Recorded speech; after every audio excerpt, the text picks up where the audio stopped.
Have you heard about Anchor? Well, it's the easiest way to make a podcast.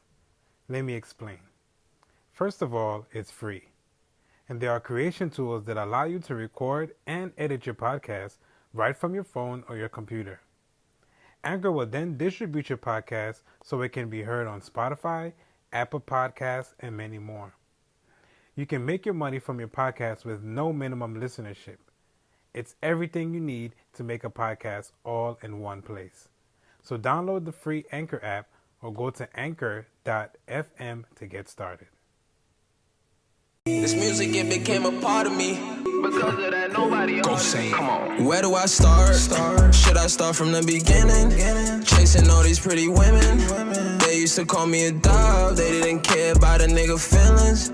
When my car was a hoopty. When my car was my 2 feet. Only paper on me was loose leaf. Where do I start?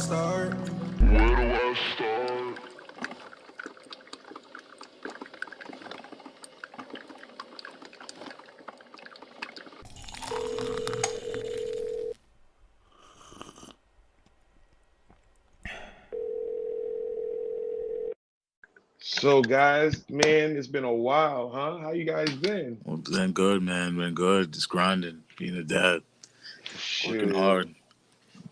Man, my little man's 10 now. Like, he's using chopsticks, man. I'm like,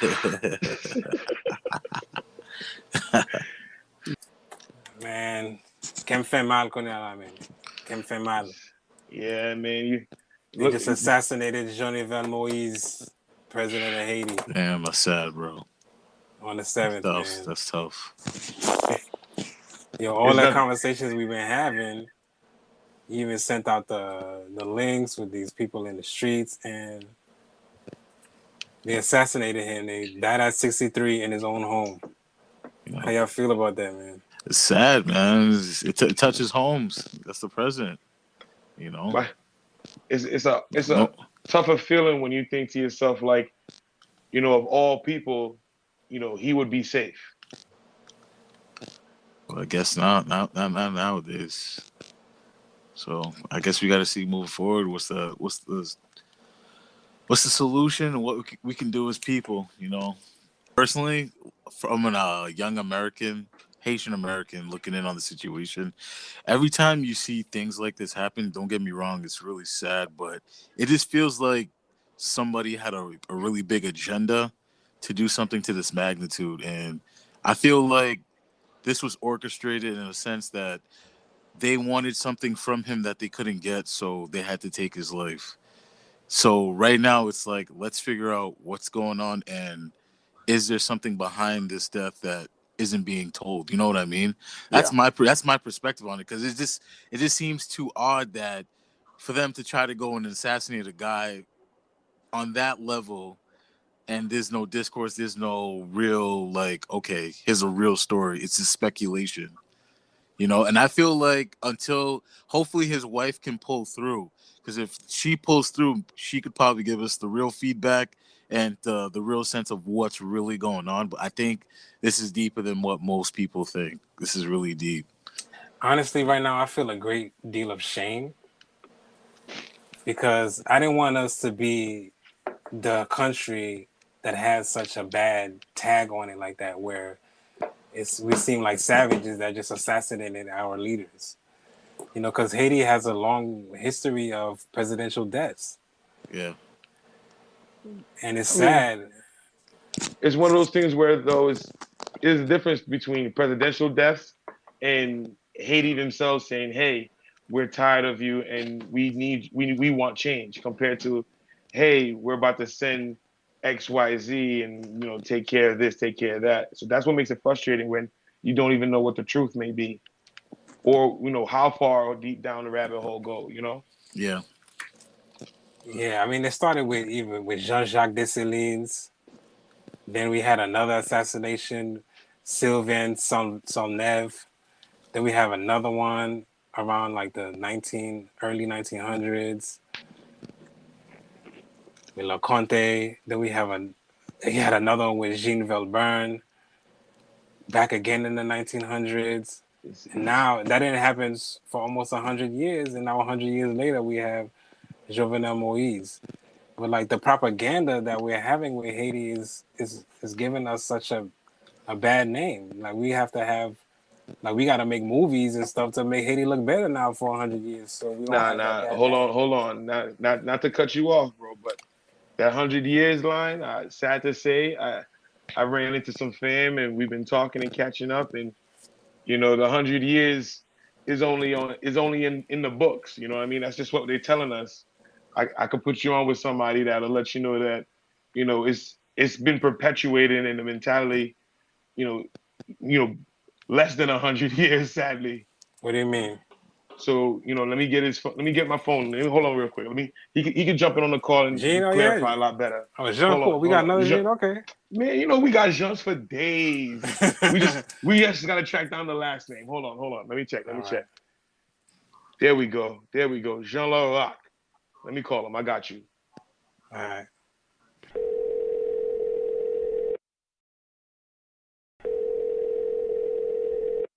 Yo, Jean, hola. Hey, Sakwase, man. It's Laraque. How you doing, guys? Hey, Jean, how you doing, Gene? Gene, how you doing, Well, Jean? I'm doing good. Heavy hearted, Yeah, Heavy hearted. Shoot. heavy hearted. Yeah. Gene, But still productive, still grounded. I love I'd it. like to introduce you to some more family. We got family for days as Haitians. Hey, let me get my café and my pen. Let's meet up. Let's go. For real. Yeah. Anshita parle tout de suite. Vraiment. So, Jean Laraque, or you could just smell what the Laraque is cooking. Hey. Listen, the name has done me well, and I'm just trying to make it proud. But people love the name. Oh, tell us about yourself. Tell us a little bit about yourself. Yeah, well, Haitian, of course, but born in Hayes, as I like to say, in Flatbush, Brooklyn, which, as you guys know, is a melting pot of all sorts of beautiful island nations, and long history in Haiti with my family that I wasn't aware of as a kid, but now as I'm a dad, a husband, certified girl dad with 10. ooh. Yeah, Nice. certified girl dad, two Nice. beautiful girls, 10 and 11, very smart. Congrats. We kind of taught them too well, so they're naturally inquisitive. And the past few years they've been asking questions about my family and my history, and some of it was kept away from me. So to see all the parallels happening today with once again, R.I.P. to Jovenel Moise, to see some of the parallels of some of the dysfunction that's still going on as I'm doing my own research and my own homework into my family, the Laraque family. It's kind of crazy, but but other than that, we're born in steel, as you know, Union Fête La Force. Hey. So we're here. Nice, Right. nice. So you got some Haitian stories that you can share with us today? Yeah, absolutely, man. I just turned 42, Lord willing. Oh man, he And got some Congrats, zen. happy birthday. Look at get that gumun in him. yeah, but young Grumman. I consider myself very like the Haitian fabulous. So, young OG, young OG, old enough to know, old enough to know better, but young enough to still chase my dreams. I love it. I love the mentality. It's a beautiful mentality.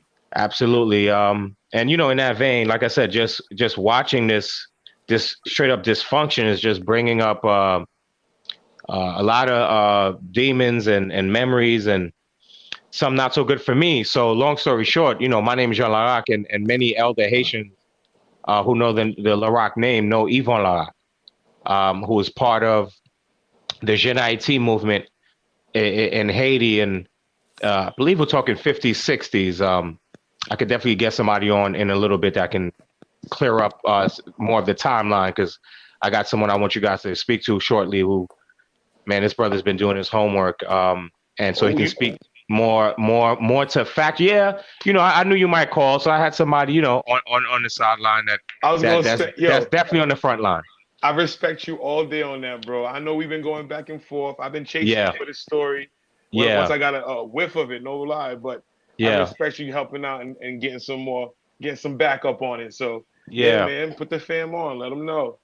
Yeah. Before I tell this story, let me give Wolan a call. Hold on.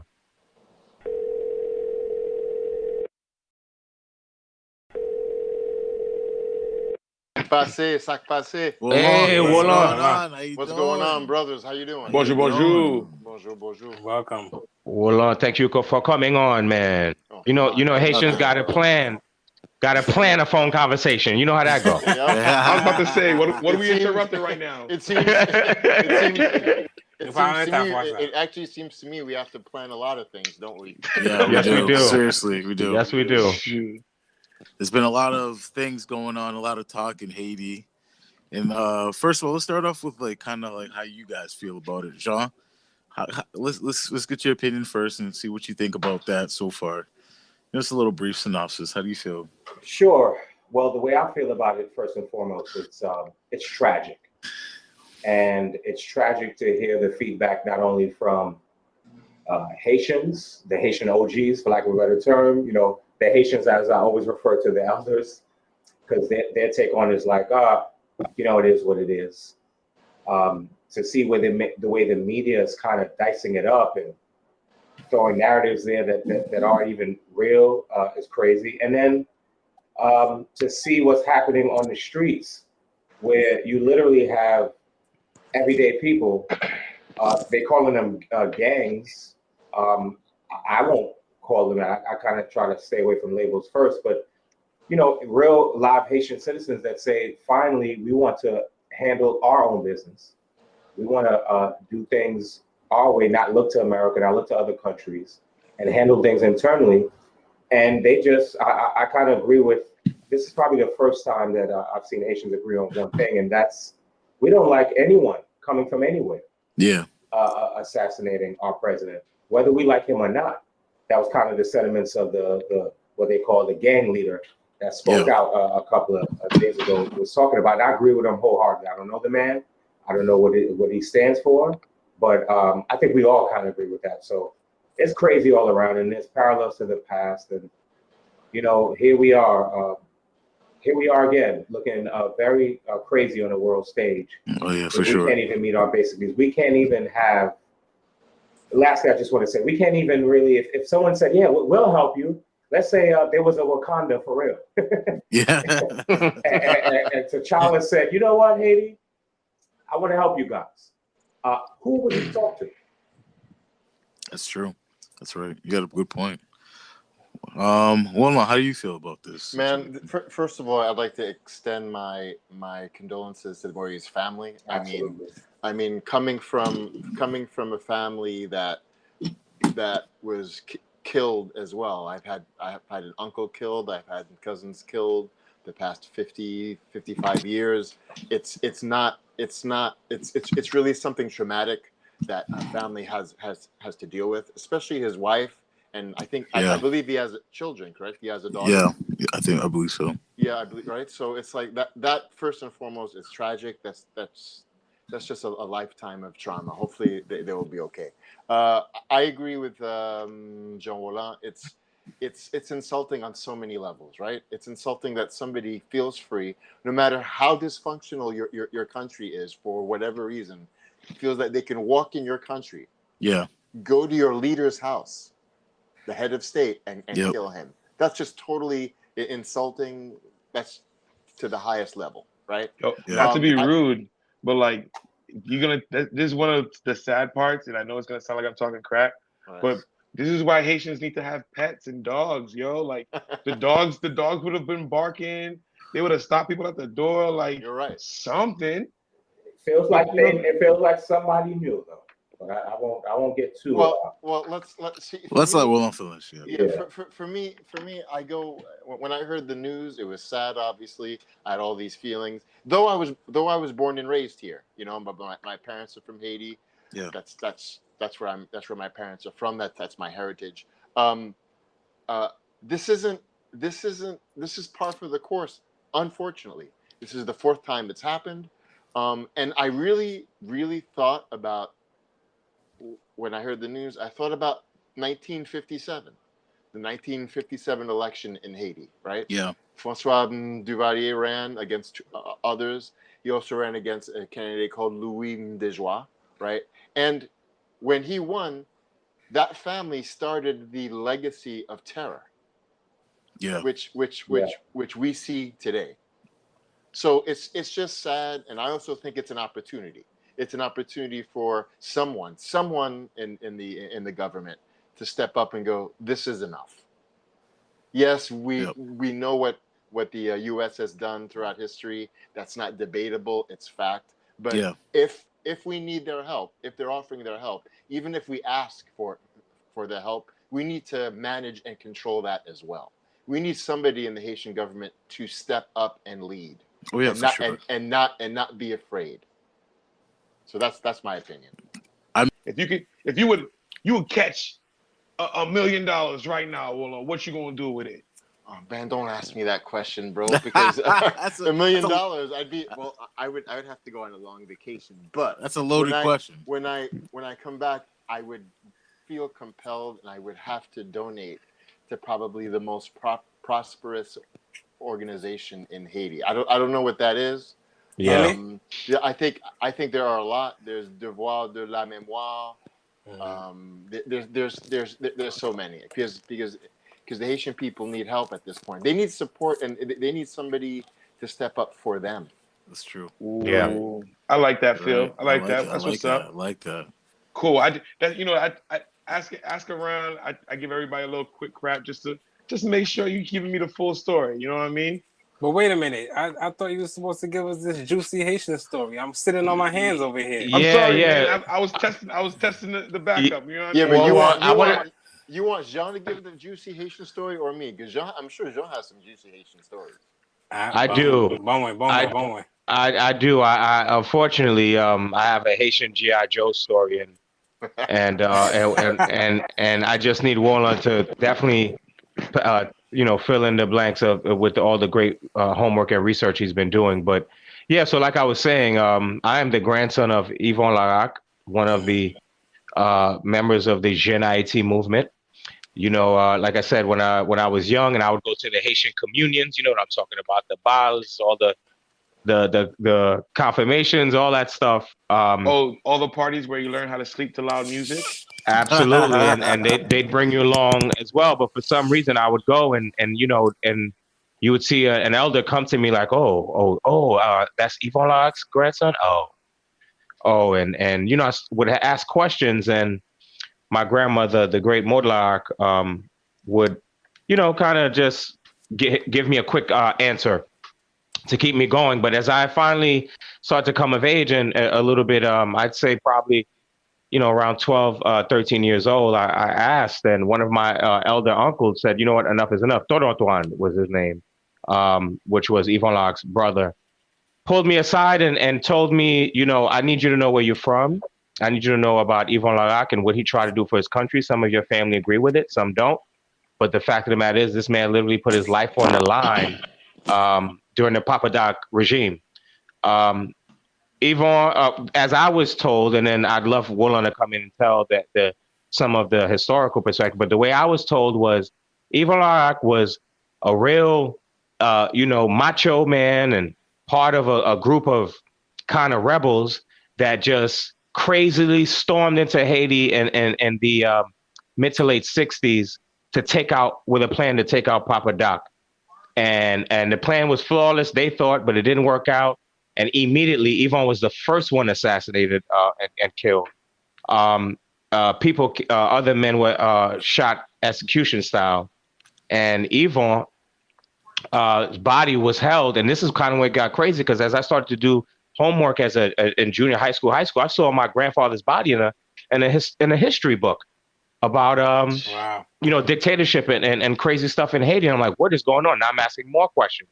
Then I find out my uncle, Reginald Laraque, spent time in a Haitian prison from the time he was 10 to 13 years old. Then I find out, you mentioned Sabine. Well, Sabine's mom, Vlad, Kawal, and Gladys, Martin Gladys, and they were just teenagers at this time, spent time in the same jail. So this craziness. And then there are other uncles and cousins that would immediately, because you know how Papa Doc did it. It's not just you; they come for the whole family. I was about to say, They, yo, yeah, I literally stumbled upon this because I was like, yo, yeah. there was a massacre, They don't and want to I've talk never about it, heard about Vlad. They this. don't want to talk about it, and And now I'm that's getting more stories, and yeah. I fall upon you, bro. Like, Yeah, they don't want to talk about it. And I'm sure that range true for many Haitians, in our age group who, you try to ask these questions, they just almost want to forget about Haiti. They don't want you to talk about it. Like you're here now, we're good. And to me, that's not good enough because you raised me in this deep Haitian culture. You but me, you hit me with the matinet and the iguas. You made me eat my moulin. You know what I'm saying? You told me not to hang with That's certain funny. other cultures. Can you don't want to do some of the bad Americanisms that were happening at the time when we were coming here. So Yeah, that's so on true. one hand, you want me to be that, but you don't want to tell me about this story. And also, and I'll pass it to Walla in a moment to definitely fill in the blanks. But yeah, my also one last thing, it kind of doesn't make you coming up in the 80s in Flatbush, Jamaicans were so proud. I'm actually married to a beautiful Jamaican woman, but you know how Jamaicans in the 80s, I'm talking Jamaican, Shaba, all that. Jamaicans are proud, yo, happy, Trinity massive when Eastern Parkway really got big. All these that's other countries, and then Haitians, we're the Haitian booty scratchers. We're the ones that brought AIDS, all this crazy stuff. So it taught us not to. So them, you kind of ducked too. You weren't as proud as you wanted to be. So all of that kind of dysfunction in my family's past, I can't front. When I was young, I wasn't as proud as I am now. them But Jamaicans made me them yeah, Jamaicans made me extra hype when I was young, just the same. Just yeah, because it was like, yo, if they're so proud, why can't I? But like growing up, that's the same as you. You wanted to ask questions, so did yeah, we. So yeah, let's find out. Well, what's yeah. your little thing? I think the key to being proud is knowing your history. Yes, Right. sir. Yes, Right. sir. That's actually one key. Um, uh, you have to understand in the late 50s, Papa Doc was running against a lot of people, and he was running for president, and he won. It's Papa It's Doc only one. Senior. Yeah, there's only one Papa Doc. The junior Yeah, is his baby Doc. Yeah, baby right, dog. Yeah, Right. my bad. right. Yeah. So what happened is that you have to understand that the point in time. Cuba just happened. Castro just pulled something off that was absolutely amazing, right? And Haiti and a group of Haitian immigrants in the U.S. thought they can do the same thing. They had actually U.S. support. They were actually trained by the CIA to overthrow Haiti, only because JFK was concerned about Cuba, right? So So was it like the 18? it was 1961. Wow. This happened, Nice. right? So this was happening. The plan was to go. The Haitian immigrants created a movement called Jeune Haiti, which means Young Haiti, right? And when JFK was killed, the CIA shut down the operation. They're like, we're not doing this at all. So as a result, the numbers dwindled down, but 13 Haitian immigrants still wanted to go home. They wanted to prove a point that the Haitian people don't have to tolerate rule under a dictator. So they left. And one of those 13 was the grandfather of Jovenel Laraque. So it's deep, man. It's deep. One by one, they were killed, and then the last two were Jeez. caught and executed by firing squad in front of school children. What? Yo, on a That Thursday in November. That happened November 12th, 1964. Yo, What? Yeah, bro. I mean, that's what I'm saying. You guys have to, not you personally, but Haitian people need to not 1904, which is very important, right? But Yeah. they have to know the entire history. Jeez, I never knew that. So Right. so some people call, so when I was like, I meant to say like Duvalier, right? But some people call Duvalier like the devil incarnate. Would you call him that? Do you think that's the correct description for him? Bro, I can't be. I mean, I can just talk for myself, bro. I can't be objective when it comes to him. He is a ruthless. He's one of the worst dictators of the 20th century. He stole billions of dollars. He killed hundreds of thousands of people. I mean, how can you not call him that? I mean, he is the worst. He is the worst. I As I mean, said to you, I have to tell you, I cannot be objective. I know there's some Haitians are like, we were all better off with him, but I don't so agree. that this is where I gotta play devil's advocate. Not Please even do. not even to play against my name, but a Devil's few stories, advocate. a few stories, man. I mean, you gotta understand. We've all watched movies where the guy comes in, he's smiling in your face, all the while he's willing to take your place, right? We've heard that song before, right? Right. He's feeding the country and the masses medicine. He's making all the people that don't know who he is know who he is. So now he is the man. You can't say his name without people feeling some type of way of good and bad.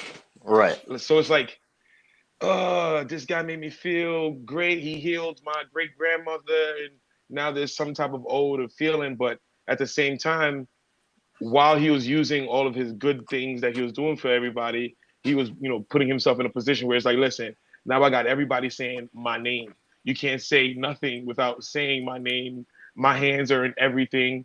So what else can you do? Yeah, That's a but he didn't have to kill hundreds of thousands of people, and he didn't have to kill families. I mean, And most this is most where we need the information. right. Most people had to leave the country because it was an absolutely terrifying scenario. It was terrifying. He is in essence a dictator. So Kills people. would you? Go ahead. I'm sorry to cut you off, but No, it's all would right. you say honestly, like this is something that I've been really like wondering is, would you say this is one of the main reasons why our family members, parents, grandparents, they always say, yeah, we left Haiti and we're never going back, but we're not going to tell you why? Yes, that's probably the reason. Jean said something great earlier. It's like no one when you're born and raised here, no one wants to talk about the past, what happened to your cousin, this person's family, this and that. Because what happens here is that they they develop a culture of silence here. It's almost like, listen, you're here in this country, you just do the best you can here. Don't worry about Haiti, because they know the leadership is absolutely lacking. So it's like just totally ignore Haiti, concentrate on you being here in this country, which I get, quite frankly. But the thing is that you need the diaspora to be interested in Haiti for it to survive as well.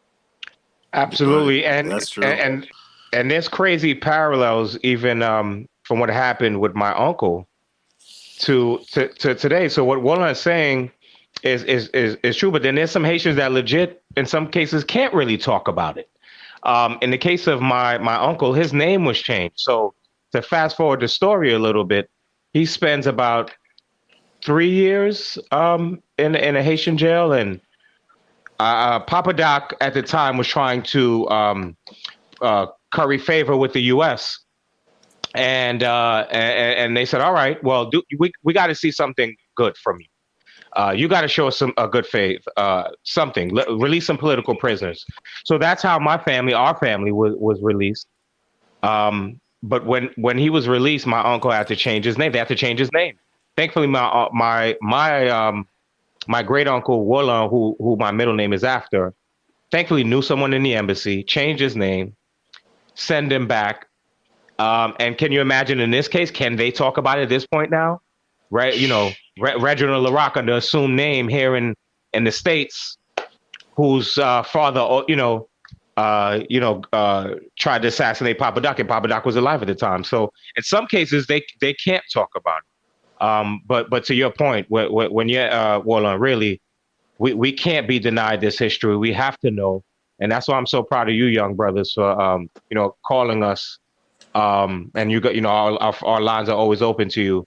To actually want to know, you know what I mean? You really want to know, as painful Right. as it may be, you guys want to know. So salute to you guys. No, for Because sure. Appreciate you. as a Haitian American, there's so much propaganda that we just don't know what's really going on. Exactly. That's We why hear it's one like, thing from our parents, we hear Yeah. one thing on the news, we hear one Yeah. thing. But like Papa Doc was one of those mysterious things to Haitian Americans. Like we hear so many things, but like what would you say to people like who say, you know, some of the crimes that he's saying is basically over exaggerated just to support the narrative of making Haiti look bad? I would say they're crazy.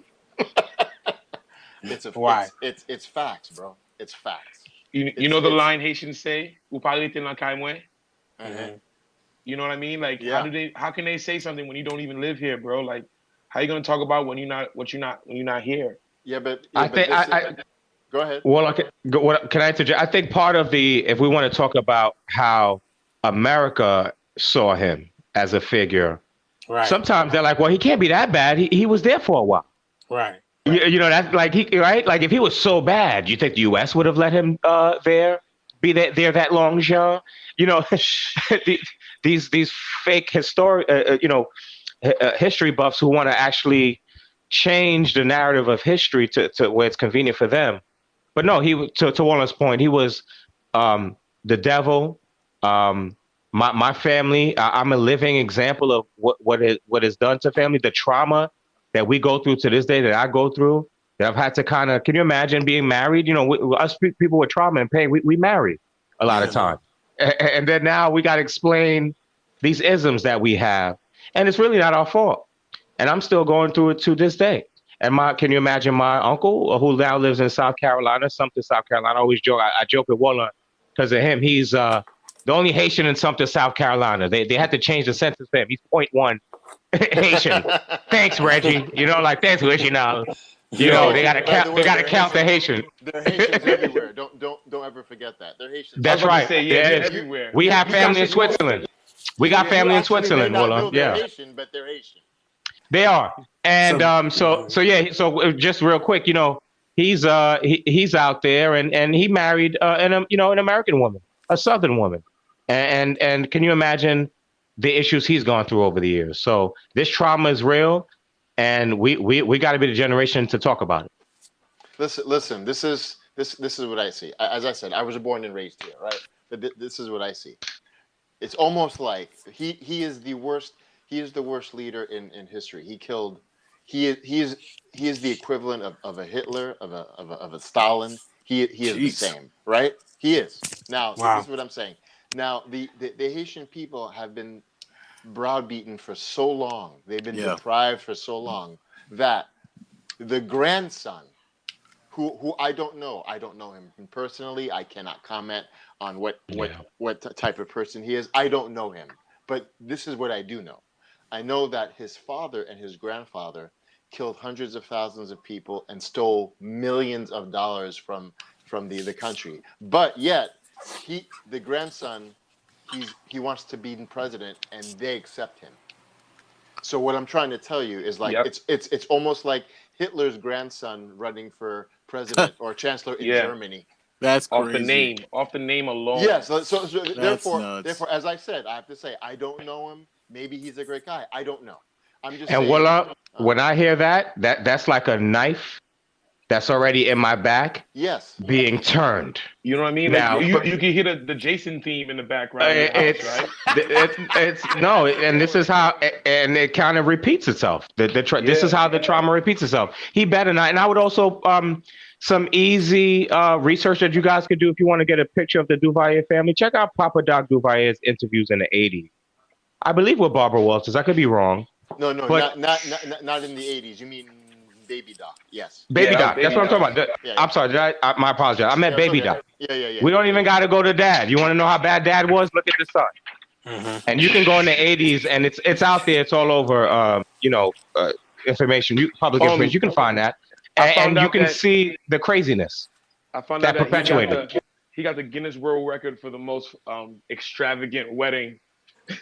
Oh my God! They got it out there for Baby Doc. For the most, Baby Doc's wedding was the most extravagant. Bro, she had at the time. Bro, she had mink coats. She had mink coats kept in a refrigerator. Yeah. In a Caribbean country, when your people, the Haitian people are like thirsty and starving. Come Yeah. on now, That's come on now. We can do better. Come on now. Okay, so let me play Deville's advocate, like he said, right? Des mots. So Des mots advocat. I understand. Down Beelzebub, down Satan. Oh man, that sounds like a good show. That sounds like a real good show. I love it. So because there's a lot of Haitian Americans who say Haïtien est trop tête dit, Haïtien pas tendé. So Yeah. number one, they need a person who's strict like Duvalier in order to set rules and set regards so people will listen to him. Because when you don't have a guy like Duvalier, we get like Sweet Mickey. That's what I know. Yeah, Oh, but we bro, get- bro, we I get- can't knock. president I for can't knock 1 that year. opinion there. That's Oh, we get a that's president not for the 2 choice. years. But I'm trying to explain to y'all is that that's not your only choice. Your only Yeah. choice isn't like a punch in the face or a kick in like your nuts. That's not that's not the only choice. And I don't blame the Haitian people because they're not educated. And that's what they know. They're not given a chance. No one is there to really help them or help them halfway at least. And if I can say, go ahead. I'm sorry. No, Will. go ahead, Jean. No, what I was gonna say too is, you look at obviously, once again, we know about 1804, and you look at the flag Union Fête la Force, right? Mm-hmm. And it's like we're warriors, we're strong, we're proud, but at some point the warrior has to put the sword down and pick the pen up. true. And I don't know if we've ever transitioned to that. And we got that bourgeoisie in us too, right? Unfortunately, some of us. And that perpetuates itself too, because Warlord mentioned it. These guys, Papa Doc and Baby Doc, ran through a lot of money, millions, cajillions that could have been used to help us. So it's crazy. I think that we need to once again put the armor down and pick up the pen. Right. So basically, what you're saying is like, did they, even though that they were demons, as you can see, as you were saying, but does it deserve assassination? Could they have been taken to trial or something else, or apprehended? Now we're talking about today, Jovenel. Both in general, like, so then. Oh, bro, that's loaded. If it's bro. okay, I think, if it's okay I'm to gonna have to bring assassinate, out some griot for that. because if he's saying that you can assassinate Papa Doc, then that's what they're saying about Jovenel. So then, are we supposed to be saying rest in I peace? don't want to compare Jovenel to Papa Doc. No, we don't want to do that. We don't want to do that. No, we don't want to do that. Because at least I would want to have 70% Jovenel than Papa Doc and his son, right? But I was hearing a lot of things about Jovenel that he was also I don't doubt it. massacres. I don't doubt it. I'm just saying at least he made an effort. It seems to me. I don't know for a fact.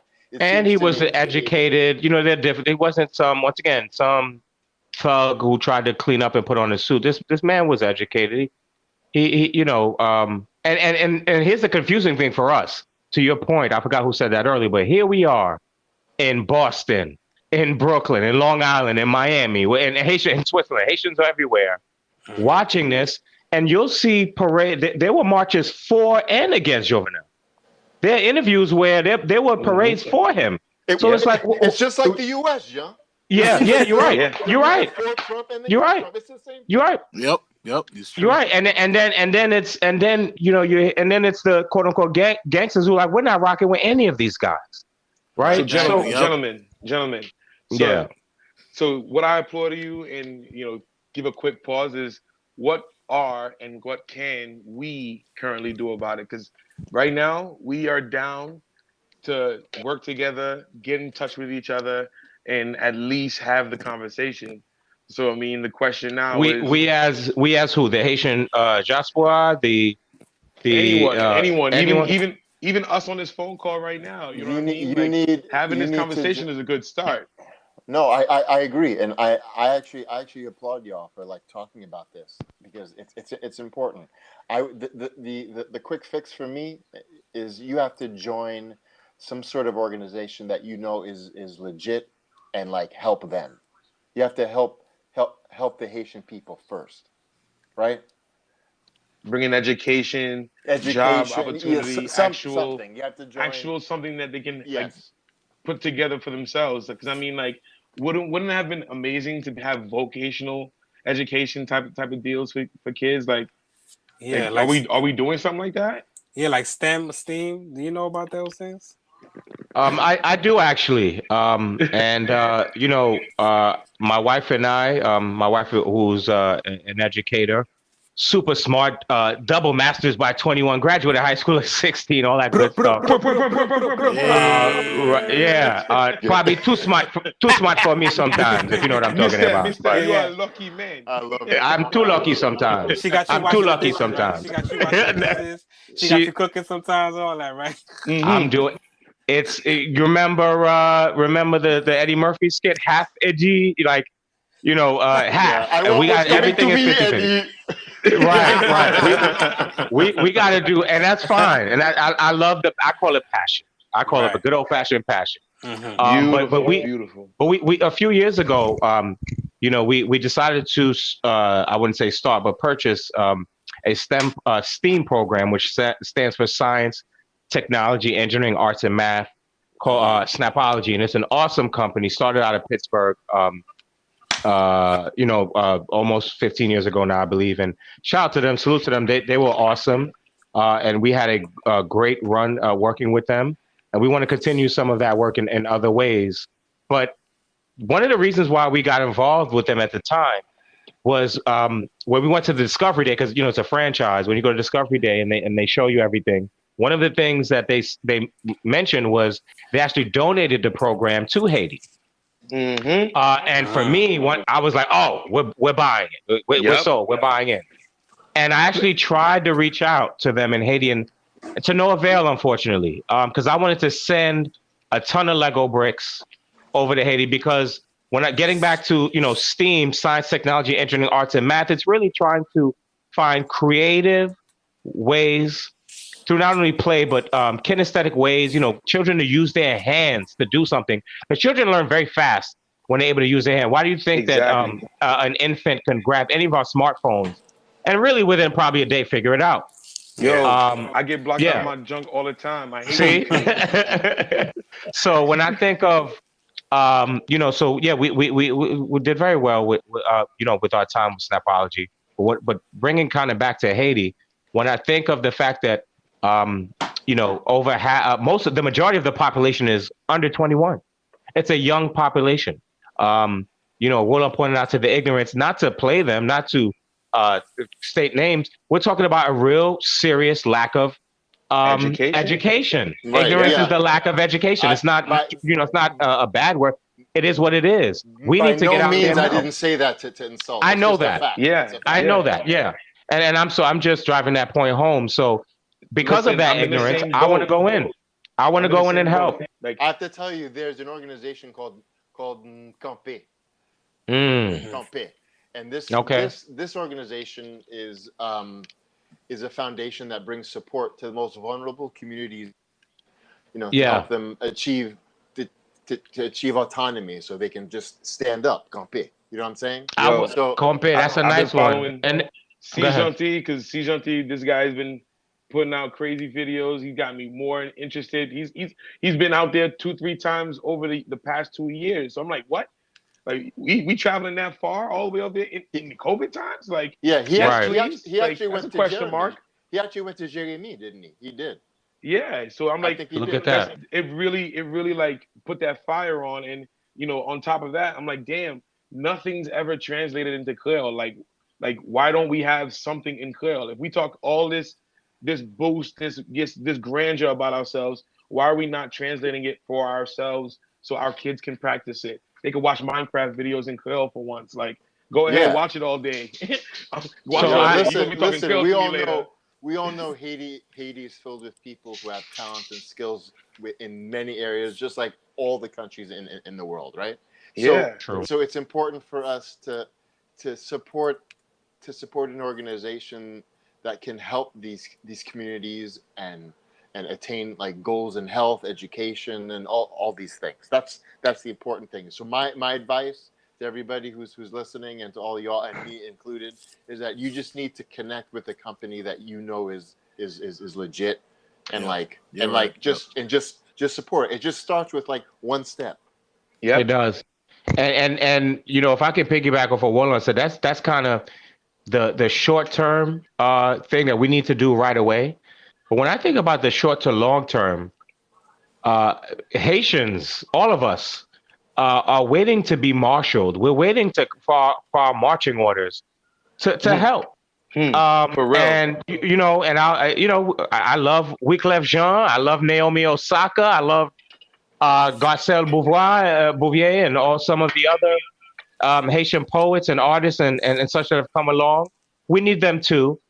But you know, we also need Haitian carpenters. We need Haitian doctors. We need Haitian teachers, Engineers. engineers. Yeah. And one of the I things mean, Joe, that we need Haitians. Period. we need Haitians. We need We Haitians. need Haitians teaching Haitians. Let's We break a do. weird. Let's break this weird stigma. I'm Yeah. gonna say this one more time, which was Sure. crazy when I said it out loud the first time. Haitians need to start helping Haitians. I know it Yeah. sounds mad crazy, but think Yeah. about it. Haitien pas aider Haitien tout le temps. Even when we see them struggling, we just be like, damn, that's fucked up. But how about we like, even if we're not, if it doesn't involve money, even if it's knowledge, even if it's shared information, like we should at least try and do that a little bit more. So this way we can show the next Yeah, generation I how yeah. to agree. care for Haitians more. To piggyback off what Vladimir says, that right, he hit the nail on the coffin. Not only even in the Haitian community, in the African American community as a total, we never like to Period. pick each other up the way other Yeah. countries pick each other up.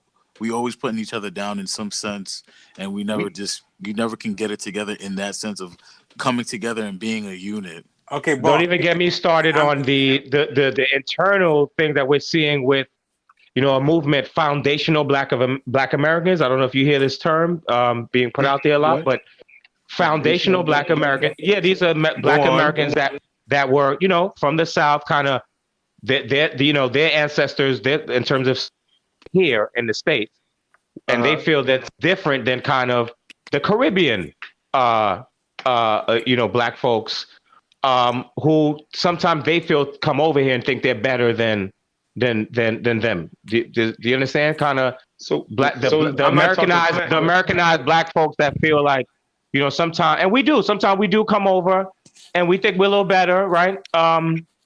Maybe because we think our boat landed first or something. I don't know, but It's what my mama we're all taught me. My Black. mama taught me to walk tall.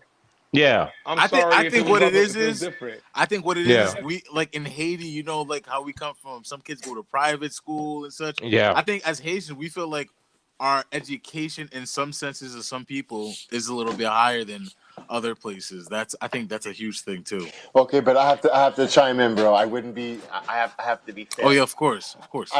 I agree with everything you're saying. Haitians have to help Haitians, but I'm talking from a perspective of being born and raised here, correct?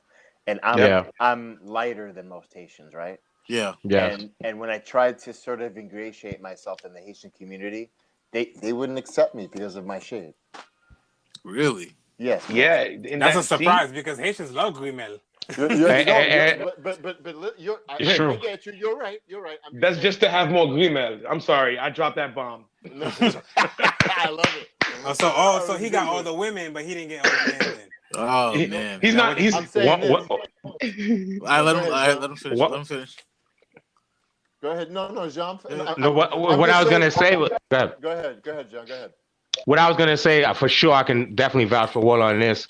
As belle of a garçon as he is, and unfortunately, that's the term put on lighter skinned Haitians sometimes, lighter skinned Haitian men. He's not down with the colorism ish, for lack of a better term. He's just not, and I think that's so cool in his documentary that he colors colorism, because that was a big part of a weapon that Papa Doc used. Exactly. And we've seen it, and Wait, we've seen hold this. up, hold up. You said documentary? What documentary? You got a documentary going on? Oh, bro, yeah. I got a documentary. You ain't telling me that? Put them on. It's a documentary. The working title now is called Disposable Souls, and it touches upon the immigrant experience of Haitians that have come to this country in the late 50s, 60s, early 70s, as well as Papa Doc, and as well as the killings in Jeremy. Now I'm actually gonna tie that into what we're talking about. See, the great joke is this: Papa Doc developed a narrative that, if you're a lighter skinned Haitian, you aren't good, this and that. He started a Noiriste movement in Haiti only to sort of to make himself more powerful, right? Wow. But the irony is this: the irony is that when these 13 men invaded, right, and one by one they were killed. The last two that were caught were Marcel Numa and Louis Douin, right? And he executed both of them by firing squad in front of school children. Now, the biggest joke, the irony is this: that one was a mulat, one was a noir. So he's telling you, the Haitian people, he doesn't care about any of you. All right. Wow, that's crazy. That touches home, man. Yeah, but that's what I'm saying. At a point, this issue of mulat, color, that has to go. Haiti's in trouble. Y'all not gonna tell me y'all don't hear that in the conversations from time to time. We all talk about race, but like honestly, when we in the middle of family, like everybody got that joke, like, oh, he's so light, I love him, and the darker children really do feel that, like, damn, like. Yeah, I'm beautiful. Vlad, let me tell you. Vladimir's going through some therapy right now. That's a result of post-colonial colorism exists. I have to tell you, it doesn't only exist in the Haitian circle. It exists in everywhere. Culture. It exists everywhere. Everywhere. Right? So Haitians don't own the quarter. Yeah, it's only. No, we don't own that. We don't own that. But we gotta, to Vlad's point, we gotta be honest. With how we deal it within our culture. I don't like it. I've benefited from it. I've dated in my younger days, well before my wife. Long time ago. Long time. Another life. I would literally date. You're right, and I would date a young Haitian girl. It's Flatbush. They tend to be more Americanized than I'd like, but they'd bring me home. And the mother's like, oh, okay, jackpot. Oh, look at him. Do you want pate? Oh, sit down. You want that snapper? What you want to drink? I got pate at my mom's house. Hey, but and I've seen it. And then she would have and then insert whoever here would say, well, they didn't treat my last boyfriend like that. And he happened to look like you, Vlad. And no, seriously, I don't want to. That's too bad. It's all right. It's all right. That's the reason why I learned. That's the reason why before my wife, in another life, in another lifetime, I speak another language. I've learned multiple languages for that. Like my first language after Creole was Spanish. My English was not the greatest, but it was enough for me to do school. But my language that I wanted to learn and pick up was Spanish. I'm like, whoa, I'm gonna be prosperous here. But no, it's like you said, it's the same mentality as Haitian. It's the same mentality all over. It's just I wasn't mature enough back then, but I was willing to learn.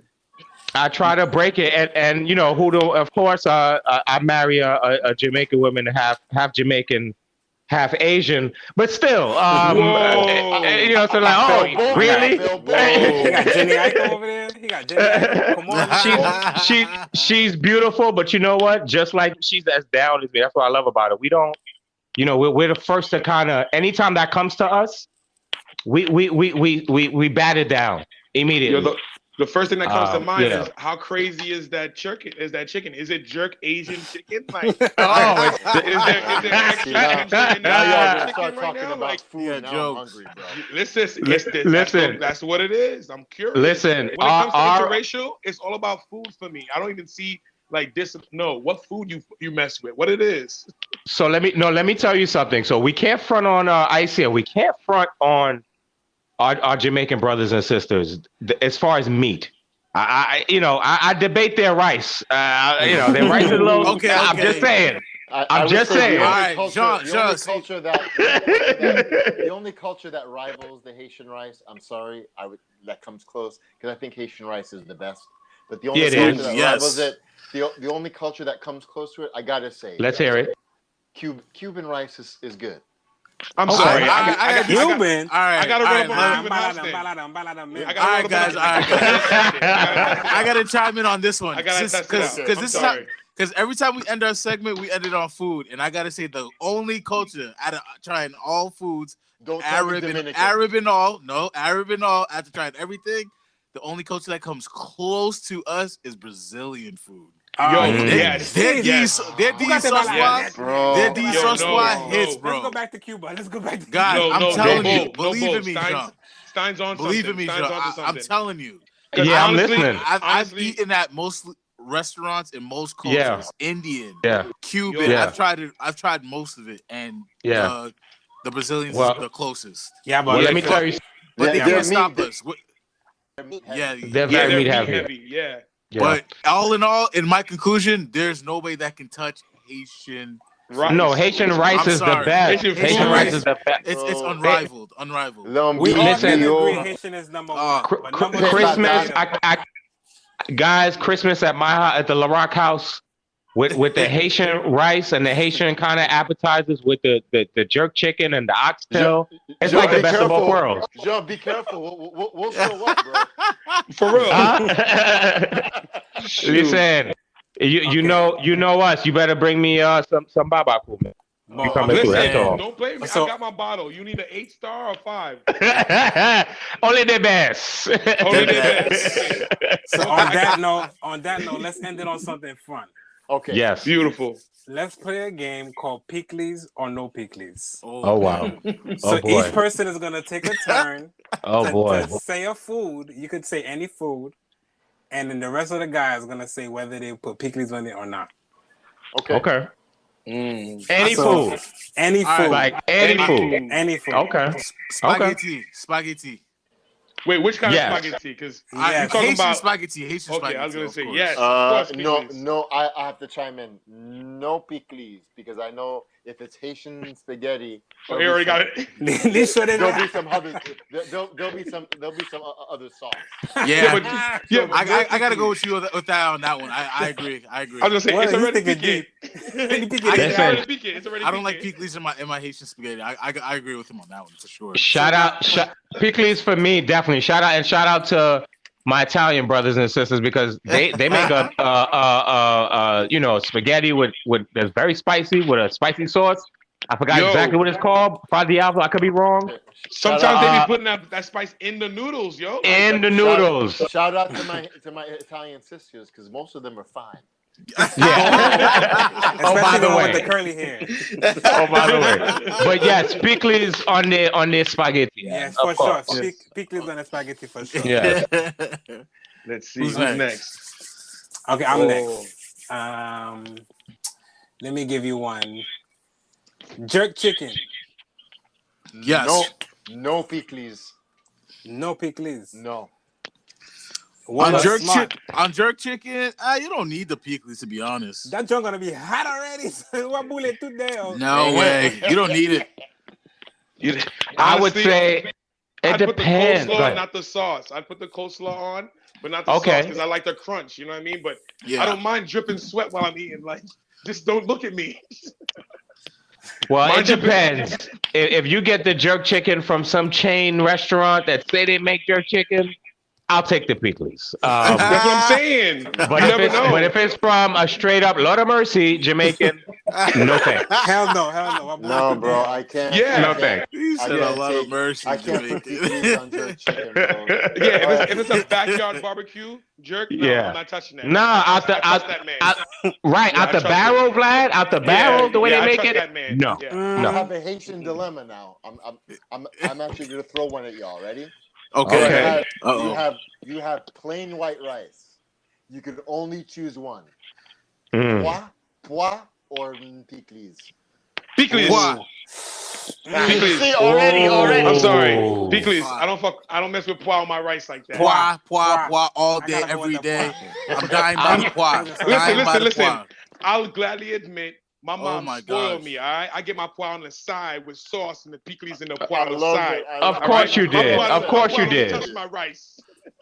Yeah, I can't front. If it's a good sauce pois plus, you know what I'm saying? The sauce up. You know what I mean? I'm good. I'm good with a pois. A good sauce pois, right? Hold on, sauce pois, or just pois? No, pois. Pois, sauce pois. Yeah. Sauce pois. I'm I'm rocking with the sauce pois because I know that they're probably gonna put a piece of bacon in there or something. Oh, my dad does that. My dad does that. Oh, My dad does that. I'm taking it back. I know I'm taking it back, but yeah, it's gonna be hooked up. To try new flavors, he be doing stuff like that. I was about to say, not my mom, not my mom though. I do that to my boys right now. My boys be like, "What, Daddy? You're not cooking like Mama." I'm like, "No, I got Mama's recipe, but I'm messing it up." Or they put a good smoked meat in there, just a little bit for the flavor. Yup, my dad does that, yo. I ain't never had that before. Slamming. Sauce pois, but with like a smoked insert whatever smoke, but smoked turkey. No, that's crazy. Yeah, so it's listen, good. okay. My dad, man. It's good. Y'all ready for mine? Yeah, go ahead. Red snapper, head on, full blown. Yes. Fried fish. Yes. Absolutely. Yes. Bro, 100%. You don't even have to say that twice. Speak leave Like- 2 times. Like sauce, no sauce, don't matter. We. Okay, beautiful. That's all right. Faux show. I got one. Right, let me test how much y'all really like rice or jiri for my non-Haitian. Rice pudding.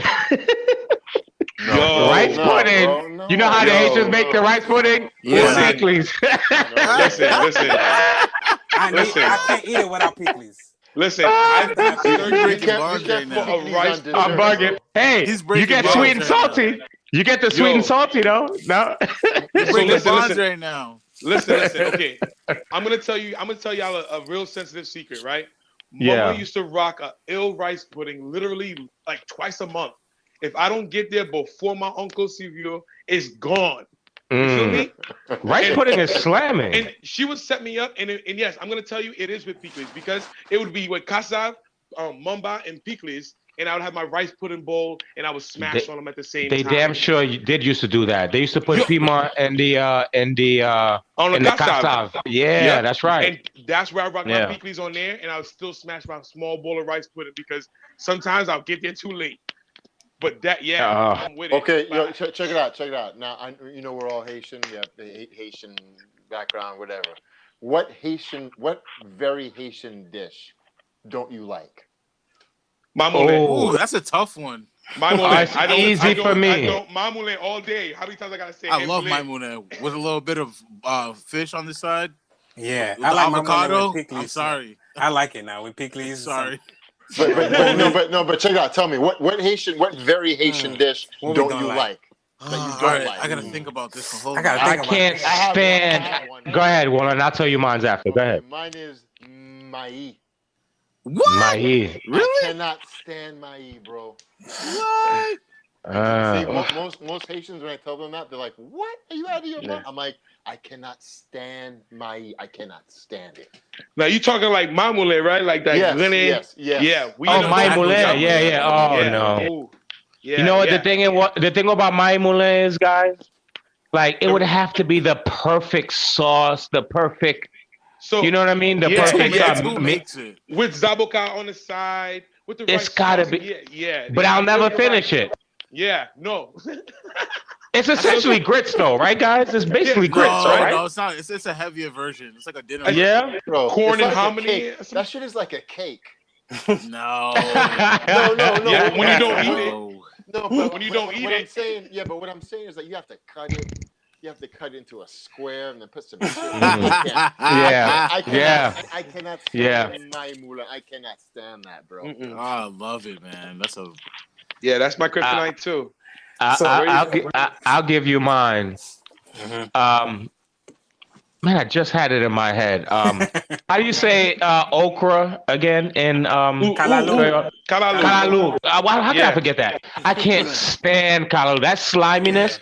And for some reason, Haitians found a way to make it extra slimy. For some reason, you just put more. They put more. Somehow it has more slime, and it just ruins the rice. They used to make it with G Blunt, and sometimes I can't front. Sometimes they would make it with crab. And I love crab. Because I love crab, and I would think it's fair. Well, basically like some spinach or whatever. Nope, it's mine. That sliminess. You know the taste. Yeah. I do. They try to trick me out now because like I'm tempted to try fried okra. You know, I do a lot of fair events from time to time, and I be seeing them out there. So I'm like curious, but I'm like, no. The minute I know there's slimes in there, I'm gonna get mad, and I'm gonna be punched in the middle of this event. I can't have myself come out like that. Like, yeah, yeah. Okay, yo, I'm about to get y'all memories right now, son. Uh-oh. So over the time, I've grown to like almost every Haitian food over time. Like especially the ones that I know are good for me. Like I never used to like caralo either. Here. Oh, hold on. But I love it now. You eat all your beans and your rice? Yes, I do. I eat them all now. Especially my maimune. My maimune. Maimune, I never used to like it, but I love it now. Man. Moe, I never used to like it. But there's two things. Too. But there's two things that I will never eat again. Tell me. Number one is foie. Liver. Oh, I hate that. Oh no, yeah. That's number 2 on the list for me. Oh, terrible. Number 2 love me some foie. Number 2 is zizi. I love zizi. Zizi has some gizzards. What's zizi? Oh, gizzards. Oh no, no. How could you eat that? I love zizi. Chicken gizzards. How could you eat that? You gotta steam them right. You gotta get them exactly. Thank you. I don't eat anything from an animal. You gotta make that right, bro. I don't eat anything from an animal when a car runs over it, splits out into the street. Listen. Bro. I caught mine before I got my zizi, so a car didn't hit it. You know what I mean? Yeah, zizi. That's like eating testicles. You like eating balls?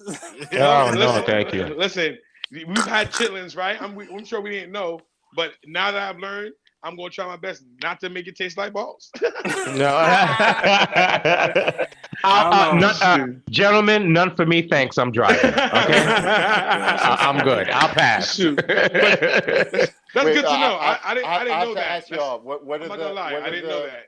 I don't know if y'all are in New York. I don't know where y'all are. What are the good Haitian restaurants? I'm sorry. I am the good Haitian restaurant out here in this corner. I'm gonna just dub that because I am Haitian and I cook, but I don't cook whatever I want. I cook what I want. Right. No, nothing. You come to my house, you just eat what's in the. To be honest with you, in Boston, I know how to get there, but I just don't know the names. Yeah. Okay, let me tell you right now, because I'm from Brooklyn, New York. I don't live in Brooklyn no more, but born and raised.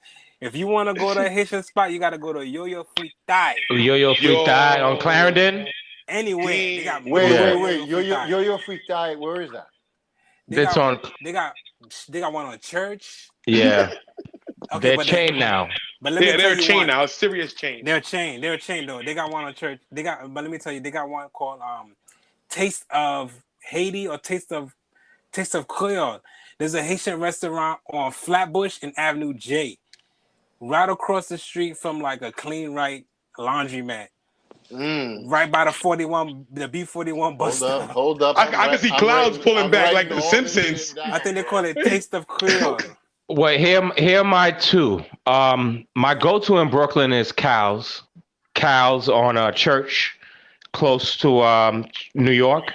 Mm-hmm. It's a corner spot. You have to wait on the line for a long time, and by then you would have been sold bootleg DVDs and African movies, and and a good old Haitian album. Yeah, so the Haitian remixes, yo, I miss those.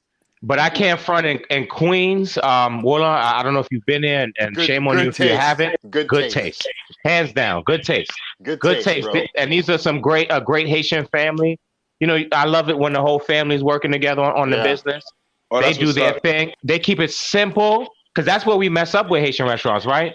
They keep it simple, and they keep and they're consistent. When they say they have lumbi on Sunday at 3, it's out there. When they say they have soup, when they say they have soup on Sunday morning, you can expect the soup on Sunday morning. I'm sorry, my mom called me Saturday night, and she says, the soup's ready. Like, Mommy, it's 3:00 in the morning. I just want to let you know the soup's ready. I'm pulling up. I'm pulling up anyway. Yo, listen. Yeah. And one last thing about Haitian restaurants.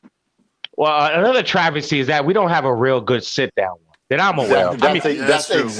That's a big tragedy, bro, and that's a microcosm of like what is Haitians. We can't just get get our shit together. That's the bottom line, bro. There are a couple downtown Brooklyn, and I won't say the names because I'm not getting the check. But and sometimes I've been there, it was good, and one day it wasn't. So I don't want to marginalize anybody. But we need a good sit down, something like Negril, like like the Jamaicans had. We need something like that. Yo, so can we work as a team to at least make a green book for Haitians? Bro, are we down for something like that? Brother, by the time it's published, half the restaurants would be closed. I mean, at least like where Haitians is chilling and where we could feel comfortable, at least something similar. You know what I would love to do? You know what? I would love to do a video with you guys. I think for a greater reach will be and you see them with other cultures. And by the way, restaurants, that's a window into somebody's culture, man. If we can get that right, we could turn on a lot of people to our culture that otherwise wouldn't have been turned on to. We will. We are afraid to back each other up. We'd rather go home and make our own instead of put somebody else. Okay, so hold up. But before we go, I want to stop. I want to be the Devi's advocate one more time because we always talk about you about to pull Taz up out of here, bro. How Haitians don't celebrate other Haitians and Africans don't celebrate other Africans. But we have to realize that we have the whole other nations in the world that are holding us down. Like we have Dominican Republic. Like when are they gonna let us be? I refuse to go. So many people have been to trained. The Dominican Republic. Do you know that? Do you know that assassins are trained in the Dominican Republic, and they go to Haiti? All of these warlords and all of these rebels, they get guns and they train in DR, and then they just move into Haiti. Bro, so we it's not only us going against each other. It's literally because they know that we have lack of leadership. There's a void. They feel exactly, Jean. They feel there's a void. They feel that they can. I'm gonna curse, so forgive me. This is explicit. Okay, good. They feel they can fuck with us, so they do. Yeah, exactly. But why are we not training? Why are we not training Haitians in any way possible? Because we don't have an infrastructure to do it. We don't. It's basic stuff. We can't. Let's stop saying the whys and let's start asking the who's, the what's, and what can we do to put together to do it? Because that's what we're looking for right now. The other nations in the world gotta leave us the hell alone. We could buy out our country if we can. Why not? Yeah. Well, do you think, or anybody, do you think we're gonna get these elections popping off in September? Yeah, I think so. I think they're gonna make some noise. You're gonna get right. I hate to say this, but I think the elections will happen if we get help from the U.S. And what I mean by that is that the U.S. is actually going to control like any violence, any like crazy stuff. So the Haitian people can feel safe to go out and vote. Right. Yeah. To vote without feeling like there's a shadow. Exactly. Yeah. Well, on that note, guys, you made me hungry. I'm going to go lie. I want to go eat some grill. I want to go eat some jerk chicken. I was going to say, you hear all this noise? That's me cooking. I had fun, bro. It was great. It was great talking to y'all. I had fun. I'm going to go reheat my grill. That one needs the pickles sauce, okay? You need the sauce. The pickles is already out. All right, good. Well, listen, I wish I could say that, but Friday night in the Laraque house is takeout night. So good. So okay. I should send you some pickles then, so this way you can make sure you have your own.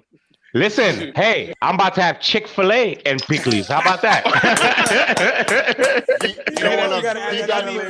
Be diverse. That's right. Always. Always.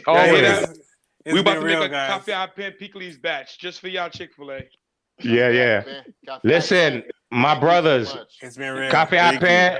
My phone line's always open to you guys. Let's check back. All right, beautiful. Thank you. Cafè à pain, thank you so much. Keep in touch, please, and let's do this again. Jovenel knows I'm around. For sure. Not a problem. Thank you, guys. I appreciate it, bro. Wonderful, guys. Later, have a good night. All right, bonsoir. Yep. Happy that's it. Peace. Where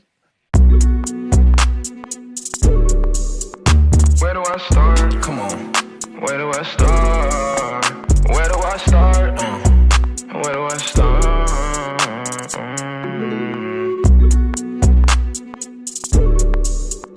Where do I start? Come on. Where do I start? Where do I start? Where do I start? Go go sing.